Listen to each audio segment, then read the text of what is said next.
Yeah, so I decided to make this video log.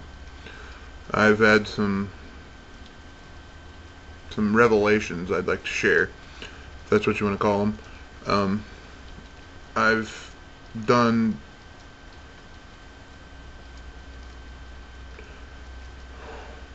sorry, this is kind of hard for me. I lost my father about 2 months ago, right? A few weeks before Christmas, and I was really, really close to him, and if you can imagine, my heart's still broken, and I, miss him terribly. And that got me thinking about religion, I guess, because I used to be a Christian. I'm an atheist now, and that's a topic for another video, but which I'm going to put out on what made me decide to not believe in God. But yeah, I lost my dad, which is rough. And by this time, I'd already become an atheist. I became an atheist before he got to the point to where, he was, imminently going to die or anything like that. And he had found God later in life, I guess, and some of that had to do with me because at the time I was going to church and I was in the church, but I saw him, kind of need that comfort at the end of his life, and I was fine with that. I mean, the man was dying. Let him, And we had his funeral in a church, and we prayed in the whole 9 yards, and I mean, it was a beautiful, ceremony. The sentiments are beautiful, but to someone like me, the sentiments are empty. As in, oh, you'll see him again one day. No, I won't. I know this. Unfortunately, I know this, and that's kind of what got me thinking along these lines of religion, on how people say they need it and it helps them, and that a life without God is not a life worth living, which to me is ridiculous, because a life without God is a life worth living, because you're not constrained by a book that teaches hate. And anyway, like I said, a topic for another video. But I've made the great discovery through my own loss and pain on the best way that I can explain religion to somebody, or how I see religion. A family member dies, you use that as comfort. You use your religion as comfort, as in, well, they're with God now, they're in peace. They're still living. And it's a band-aid that you kind of help the wound, but I think it does more harm than good. I mean, because you never really allow yourself to grieve. Yeah, it's a celebration of a life, but that life is now gone, and it only lives on in us, the people that we touch and the people we left behind.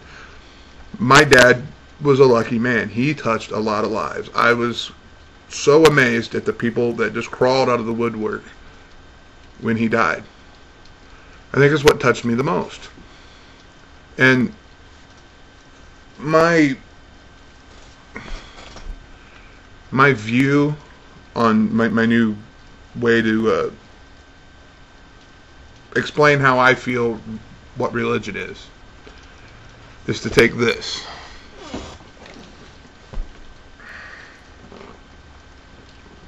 Don't know if you can see that. Whiskey.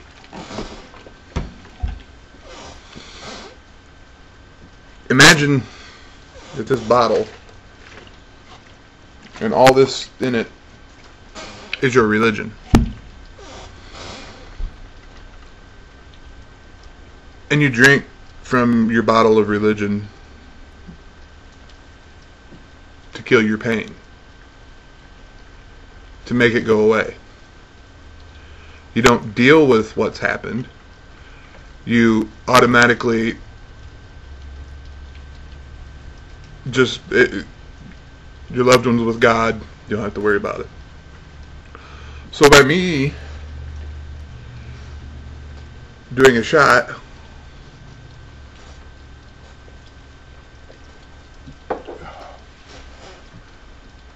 I just practice my religion.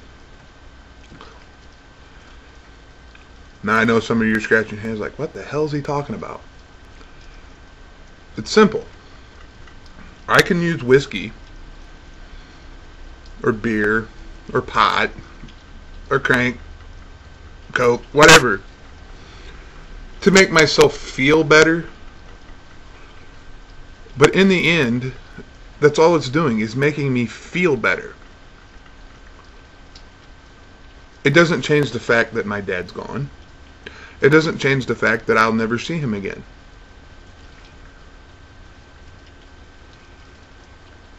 All it does is make me feel better for the here and now. And I honestly see religion that way. It makes me feel, it makes you feel good in the here and now, without ever looking at the long-term damage you're doing to your life, your children, you know. I had a conversation last night with a Christian friend who I went to church with, and actually I went to high school with, and he was one of the people that actually brought me into the church. And it was basically the first conversation that we had about, you know, why I don't believe in God and how I logically can't believe in God. And you know, he tried all the classic arguments, even brought up my dad, and, well, don't you think aren't you hoping you could see him again? Everything in me wishes I could see him again. But until I accept reality that I'm not going to see him again, I'm never going to heal and move on. No matter how much I drink, I'm never going to heal and move on. It's only when I come to terms with that my father's gone and my mind becomes more comfortable with that fact. I don't know if it's going to take 2 more months, 2 more years, 20 years, or if it'll ever completely go away. But that is how I see religion. As a bottle of whiskey, a line of coke. It's something to make you feel good, but it does no good. It actually does more harm than good. In more ways than just losing a loved one and teaching your children hate and being racist and bigoted towards people for no reason. Allowing us to keep divided ourselves as a species, because I mean, religion is just, you know, as big a problem as, you know, racism, saying, you know, well, they're black and, you know, they're white, they're Latino. No, we're all human beings. We might look different, we might come from different cultures, but above all else, we're human beings. We come from the same stuff. You know, as Carl Sagan said, we are made of the stars. We are star stuff. We all are. We're all made the same. Not created, not designed, but we come from the same place. And until we as a species get over this hump of needing some magical creation and some magic answer to solve all of our problems, will we ever fully be able to move on as a species and accomplish all that we could accomplish? I mean, it's 2009 and half the stuff that we do is medieval and barbaric. So that's my message. Time to have another dose of religion. Peace.